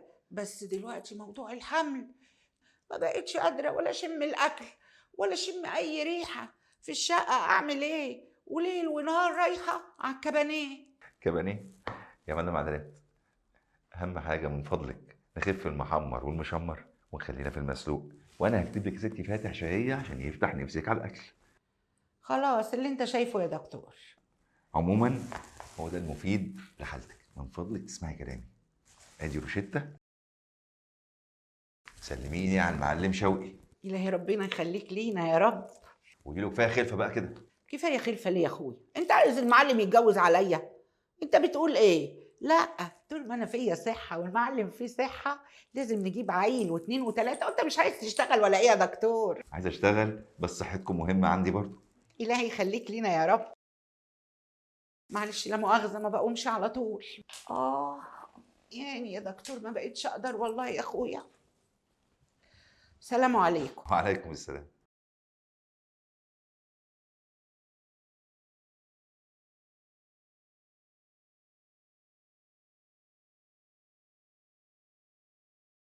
انا اسفه يا دكتور، بس مدام مرسى واقفه بره وشكلها تعبانه جدا. مدام مرسى مين؟ مدام مرسى يا دكتور اللي كانت عندنا من شهرين، هي وجوزها الاستاذ مشيل. افتكرتهم، خليهم يتفضلوا. حاضر يا دكتور، اتفضلوا. مساء الخير يا دكتور. اهلا يا استاذ ميشيل. بطني. ازيك يا مدام مرسى؟ تعالي يا مرسى. تعالي. الف سلامه. على مهلك اقعدي هنا يا حبيبتي. استريحي. خير يا جماعه، في ايه؟ مش عارفين يا دكتور، ده احنا كنا قاعدين في الصاله وهي جت علينا لقيناها وقعت من طولها، ما عرفناش نعمل لها حاجه، جينا على حضرتك على طول. يمكن كانت حاجه من الشارع تكون ملوثه. انا كنت فاكر زي حضرتك كده يا دكتور. انا كنت لسه جاي من الشغل واختي كانت قاعده عندنا ولسه بقول لها يا مرسى قومي هات لنا حاجه ناكلها، ويا دوب لقيتها وقعت من طولها. طلعنا نجري على بيها يا دكتور على اقرب دكتوره، يا رب. فلقيتها بتقول لي لازم تروحوا بيها الدكتور نساء ولاده، فما نعرفش حد غير حضرتك. لها لحضرتك كده على طول لانك متابع حالتها من الاول. ان شاء الله خير. رشا، نعم يا خدي دكتور. مدام مرسى على اوضه الكشف. حاضر يا اهدي دكتور. بس نشوف اتفضلي يا مدام مرسى. تعالي يا حبيبتي على مهلك. استريحوا حضراتكم هنا اهو، انا هكشف عليها واطمنكم على طول. اتفضلي يا مدام. حاضر يا دكتور.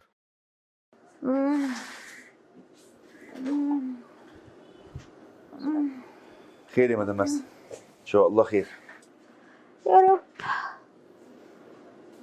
دكتور بطني. رشا، معلش هنشوف دلوقتي في ايه، ان شاء الله خير. استحمل. اكيد ما كلناش حاجه من بره.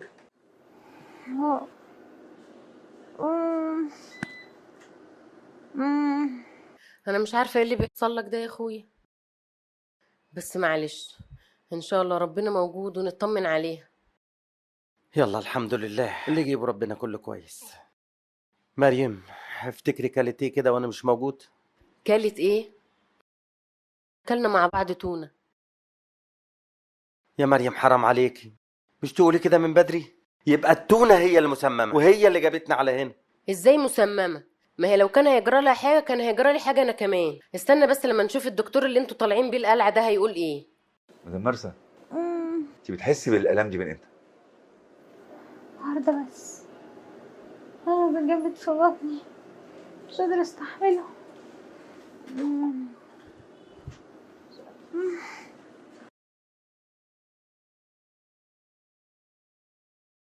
اوف يا مريم، انا خلاص ما بقتش فاهم حاجه. بس اسمعي، اوعي ماما تاخد خبر عن الموضوع ده خالص نهائي. ماما تعبانه يا مريم، ولو سمعت عن اللي بيجرى لنا ده ممكن تروح فيها. لا طبعا، اجيب سيره لماما ازاي بس؟ سبحان الله.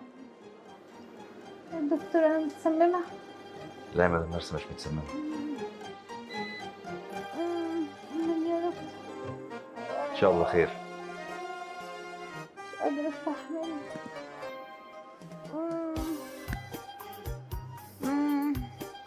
بطني بتتقطع. الف سلام عليك. ايه؟ عموما انا هطبع السونار وهتشوفي كل حاجه بعينيكي. ان شاء الله خير يا مدام مرسى. انا مش قادر استنى، انا هروح اطمن عليها. رايح فين؟ استنى بس. رايح فين يا استاذ ميشيل؟ رايح اطمن عليها يا دكتور. اتفضل ارتاح. خير يا دكتور، طمنا يا دكتور. خير ان شاء الله. ايه يا استاذ ميشيل، مالك توتر ليه؟ لازم يبقى قلقان على مراته يا دكتور.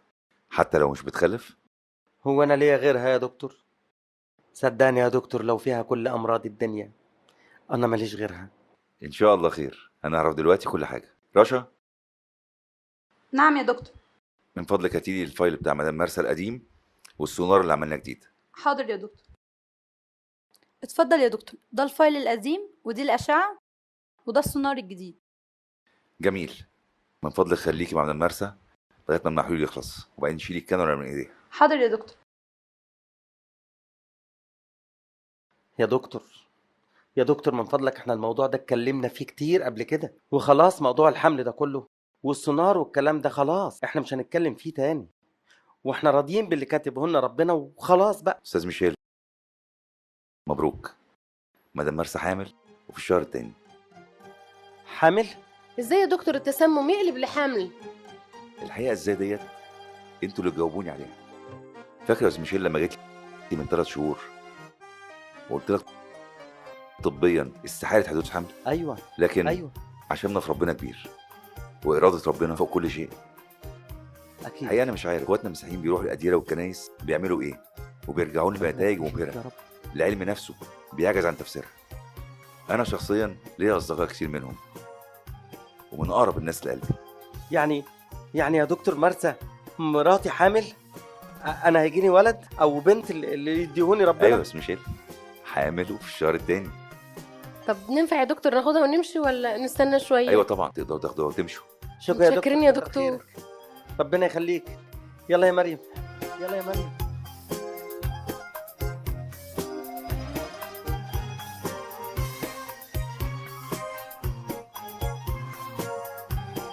سبحان الله. سيدي يسوع أعني على خدمتك. يا حبيبي يا وضع ابو في سفين، قلبي محبتك. يا حبيبي. واجعلني من قطيع. سلام ليك يا شهيد ولا الله. تسلمني لمؤامرات سلام ليك يا الشيطان. قديس ابو سفيان. ولا لإغراءات عدو الخير التي يزينها للشباب في مثل سني. الو. والحمد ايوه يا مريم، ازيك يا حبيبتي؟ والدي عامله ايه يا حبيبتي؟ طمنيني عليكي. وحافظ على أمي سفينة دايما يا حبيبتي تكوني بخير. وإلهي طمنيني، جاكلين عملت ايه في امتحاناتها؟ طب يا حبيبتي ربنا يفرحك بيها يا أبانا الذي ويجعل تعبك وتعبها على خير يا حبيبتي. يأتي ملكوتك. لا يا حبيبتي اطمني، لتكن مشيئتك انا بقيت كويسه. كما في السماء. لا لا لا لا، لسانك خليكي مع مرات اخوك يا حبيبتي، اوعي تسيبيها يا مريم، دي زي اختك. أعطينا اليوم طمنيني هي عامله ايه دلوقتي؟ واغفر لنا ذنوبنا طب يا حبيبتي الحمد لله، وأيضا للمسلمين سلمي لي عليها. ولا تدخلنا في تجربة لا يا حبيبتي بقيت اقوم واقعد واتحرك براحتي، بالمسيح يسوع ربنا. قاعده بتفرج على فيلم ابو سفيان وباخد بركته. لا يا بنتي اطمني، انا كنت فين وبقيت فين من يوم ما دهنت ركبتي بزيت ابو سفيان اللي اداهوني ابونا مينا، وانا زي الفل. تعيشي يا حبيبتي، ربنا يخليكي ليا. خلي بالك من نفسك وسلمي لي على مرات اخوك يا حبيبتي. ما تخافيش، سلام يا الرب حبيبتي، يجازي. ربنا معاكي. يدافع عنكم وأنتم تصمتون. انا خايفه يا ابني لو عرفوا انك مسيحي.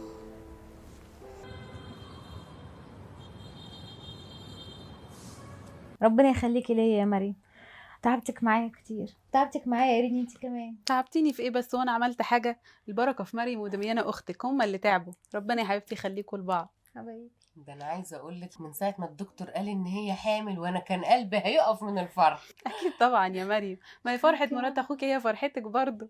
طبعا ده مرسى دي حبيبتي واختي وصاحبتي كمان، صلي لها انت بس ان ربنا يقومها بالسلامه. حبايبي ربنا يخليكوا ليا يا رب.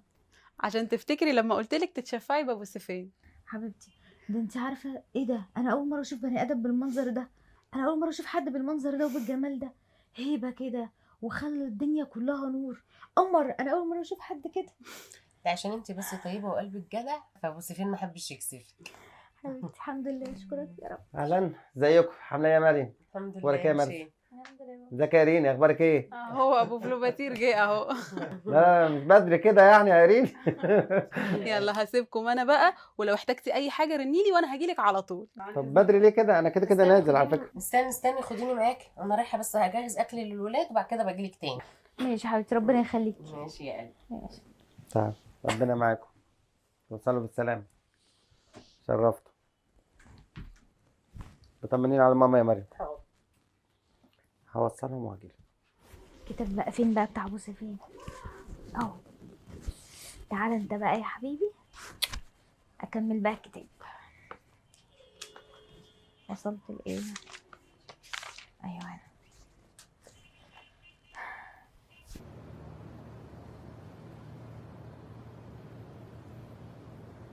اختك جات لك اهي يا ستي. عاملة ايه؟ الحمد لله، كنت لسه هكلمك عشان تعرفي ان انا دايما حاسة بيكي من القلب للقلب. انا هنزل بقى مرسى اشتري شويه حاجات واجيلك. ماشي.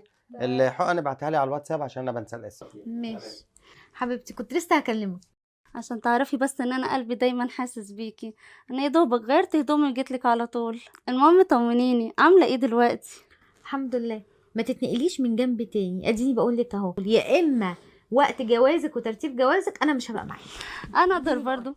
لا انت بس مالكيش دعوه بجوازي، وخلينا نركز دلوقتي في الاستاذ فيلو. بقول لك ايه، مش من اولها كده، كفاياكي دلع. هو معمل لك الاكل واسمعي كلام زي ما قال الدكتور. عمالين ياكلوني ويزغطوني والصبح انا خلاص بطني كبرت. كفايه تعبت من الاكل. بقول لك ايه، احنا مش من اولها. اسمعي الكلام وقولي حاضر. حاضر. منور الدنيا كلها يا ابو فلواتير. ده نورك يا عم. مالك مفوق النهارده كده؟ شكل الاستاذ سامي راضي عنك ولا ايه؟ تدفع كام واقول لك؟ لا، ما انا حبيبك وصاحبك ومش هدفع وهتقول لي برضه. لا ثبتني. على العموم يا سيدي، الاستاذ امير عايزك جوه في المكتب. عايز ليه ده كمان؟ ابدا يا سيدي، الاستاذ امير محضر لك ظرف كده علشان خاطر المولود الجديد، فعدي عليه جوه مستنيك في المكتب. طيب يا عم يشكر، كتر خيره. ايه ده؟ طب انا هرد على التليفون واخش له دلوقتي. ايه يا مريومه، ازيك؟ ايه ده بس بالصليب مال صوتك؟ انت فين؟ انت عند ماما ولا فين؟ ايه ده مالها مرسى؟ طب انتوا فين دلوقتي ومين معاكي؟ طب ماشي خلاص، انا هسبقكوا على العياده. لا ما تستنينيش يا مريم، اتصرفي، خدي اوبر، خدي تاكسي، خدي اي حاجه. ماشي، ربنا معاك، سلام. في ايه؟ ماما حصل لها حاجه ولا ايه؟ طمني. مش ماما يا عم. امال ايه؟ مين؟ مريم اختي بتقول ان مرسى عماله تصوت مش عارف، انا متوتر جدا. طب اهدى بس شويه كده عشان نعرف نفكر. لا اهدى ايه؟ انا عايز اروح لها دلوقتي. هنكرر الحقن تاني لمده اسبوعين وبقينا نشوف المدام. يا دكتور انا مش عارفه اجيبها اساسا من كتر ما هي بتنام، ولا عارفه تاكل ولا عارفه تشرب ولا عارفه حتى اساسا تقعد. هي دي افضل حاجه لحاله الجنين عندك، لان الجنين ضعيف. طب اقول لحضرتك حاجه عشان انا بتدخل يعني، طب حتى اشوف لها بديل. مفيش اي بديل، هو ده افضل حاجه لحالتها.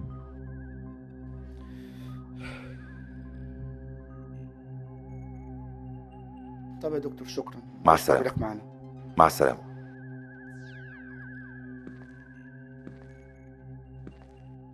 يا دكتور، مدام مرسى تعبانه قوي بره واستأذنا من الحالات وعاوزه تخش. خليها تخش. اتفضلي يا مدام مرسى. على مهلك على مهلك يا حبيبتي، وصلنا يا حبيبتي، على مهلك على مهلك يا مرسى. ايه يا مدام مرسى مالك؟ الف اقعدي سلامه يا حبيبتي اقعدي. بعد الشر عليك يا مدام مرسى. ارجوك يا دكتور شوف مالها، دي عذبتنا طول الطريق. هي على الوضع ده من الصبح يا دكتور، ما عرفناش نتصرف، جبناها لحضرتك. ان شاء الله خير. مدام مرسى بس تدلع عليكم شويه. رشا. نعم يا دكتور. خدي مدام مرسى على اوضه الكشف. حاضر يا دكتور. اتفضلي يا مدام مرسى. رشا بس. تعالي يا مرسى. بطني.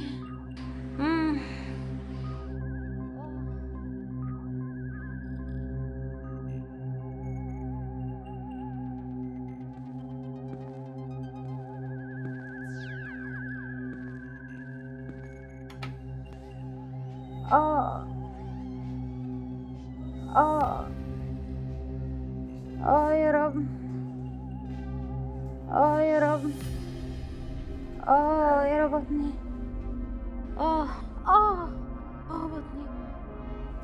يا رب. يا رب. انا مش عارفه هو مرضيش يخلينا ندخل معاها ليه. ان شاء الله دلوقتي الدكتور يطمنا. يا رب يطلع ويطمنا بقى. يا رب تطلع على خير. يا رب بطني. ايه يا مدام مرسى، الف سلامه عليكي. تدلعي ولا ايه علينا؟ مهبطة قوي. ان شاء الله خير. خلينا بس نشوف نبضك كده، اخباره ايه؟ يا رب بطني. النبض واطي قوي يا مدام مرسى. ليه كده؟ بطني يا رب بتتقطع.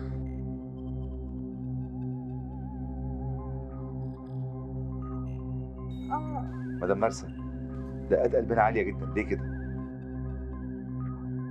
يا رب.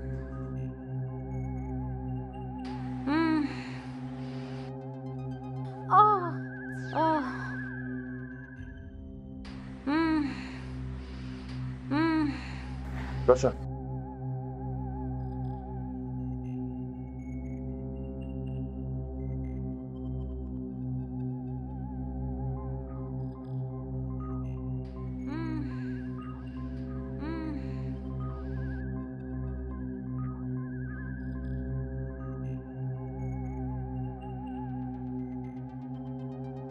طمني يا دكتور.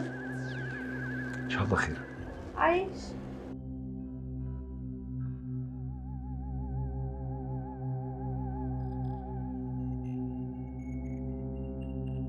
اتأخروا قوي. اهو جه اهو جه اهو. ها يا دكتور خير؟ خير يا دكتور. خير ان شاء الله، بس في مشكله. مدام مرسى نبضات قلبها سريعه وضغطها واطي، لازم تولد حالا. طب يعني ايه الحل يا دكتور؟ حضرتك كده قلقتنا. الحل انها لازم تتنقل لمستشفى مجهزه وفورا.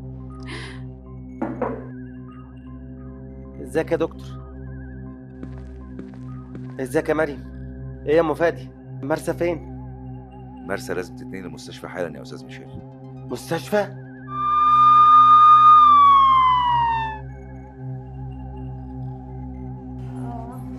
مريم، ما الدكتور قال خلاص هنجيبها المستشفى. ادينا جبناها المستشفى، نوديها فين تاني؟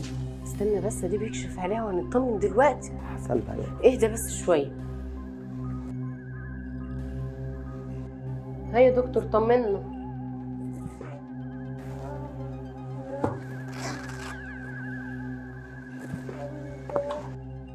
استاذ ميشيل اتفضل خد لي هنا نطلع بره شويه.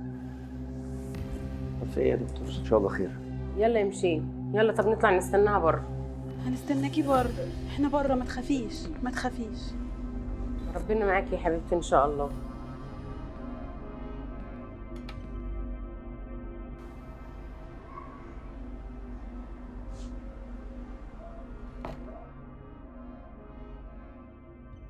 يا رب ليه كده؟ يا رب ارحمني يا رب، انا تعبت. شفت الدكتور مش عايزنا نحضر معاه باقي الكشف. في حاجه غلط مش عايز يقول لنا عليها.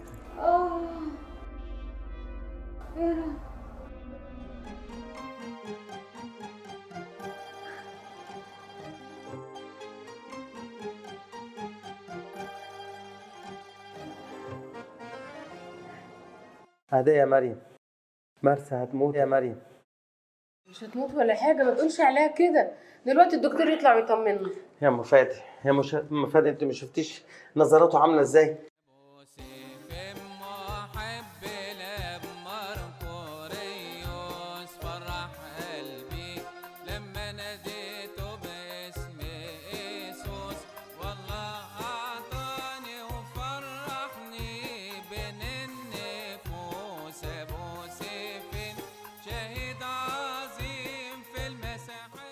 سبحان الله. تعالى اقعد بس، ودلوقتي الدكتور يطلع ويطمنا. اقعد بس كده لحد ما ليه كده يا استاذ؟ قلت لي اهو. يا دكتور طمنا، وقعت قلبنا. خير يا دكتور. ان شاء الله كل خير. الحقيقه انا مستعجب. خير يا دكتور. نبض اتظبط ودقات القلب رجعت سليمه. بجد يا دكتور؟ يا رب اشكرك يا رب، كل ما تجيلي كده. الحمد لله. طب يعني مرسى كويسه يا دكتور؟ مرسى كويسه الحمد لله. طب يعني يا دكتور ينفع ناخدها؟ لا خدها فين؟ بعد كل ده انت مش تمشي من هنا غير والبيبي على ايدك. ايه ده؟ عندي اسلوب انا عشان اروح اجهز اوضه عليها. طب يا دكتور. طب لا استني تعالى نشوف، تعالى نطمن على مرسى. تعالى يا ام فادي، تعالى نطمن على مرسى.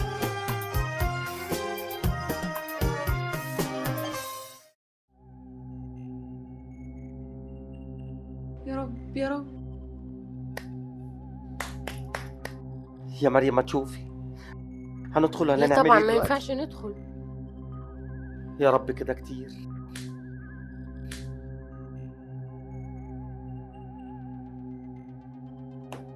مش عارف ايه اللي بيحصل لي ده.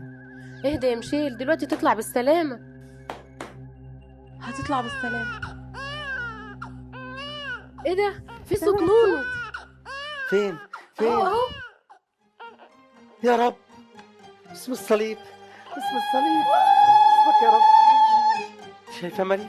شايفه يا مريم؟ لهوي جميل. مبروك يا مشيل، مبروك يا مشيل، مبروك يا مريم؟ حبيبي. الله، اسم الصليب، اسمك يا رب. اشكرك يا رب، اشكرك يا رب. مبروك يا استاذ ميشيل. شكرا مبروك. شكرا يا دكتور. كتر خيرك يا دكتور. مبروك مش عارفين مبروك نشكرك مبروك ازاي بالعافيه. بجد شكرا تعبناك. العفو العفو. معانا كتير. هتخرج بس في الافاقه وطلعوا عليا حالا. شكرا يا دكتور. يا رب يا عسل. باسم الصليب مرسجات سلامتك. الحمد لله على السلامه يا سلام. حبيبي. سلام. الف مبروك يا روحي. الحمد لله على نشكر السلامه ربنا. يا الدكتور حبيبي. طمنا عليك. بص يا مرسى، بص حلو شبهك ازاي. سميه ايه؟ فلوباتير طبعا.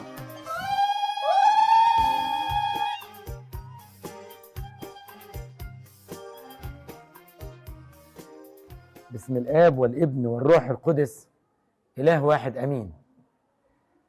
كل سنة وانتم طيبين يا أحبائي بمناسبة صوم الميلاد. طبعا أيام كلها بركة، نطلب من ربنا أن يعود علينا الأيام وإحنا بكل خير. النهاردة كمان 25 من هطور، وده تذكار استشهاد قديس عظيم هو القديس فيلوباتير مرقريوس أبو سيفين. والقديس أبو سيفين قديس قوي سريع الندهة.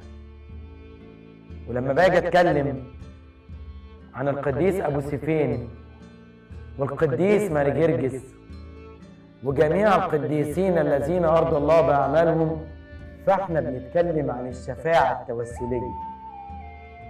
ولازم نميز يا أحبائي بين شفاعة القديسين التوسلية والشفاعة الكفارية. الشفاعة الكفارية لدم مخلصنا يسوع المسيح الذي يطهر من كل خطية، غافر الآثام وماحي الذنوب.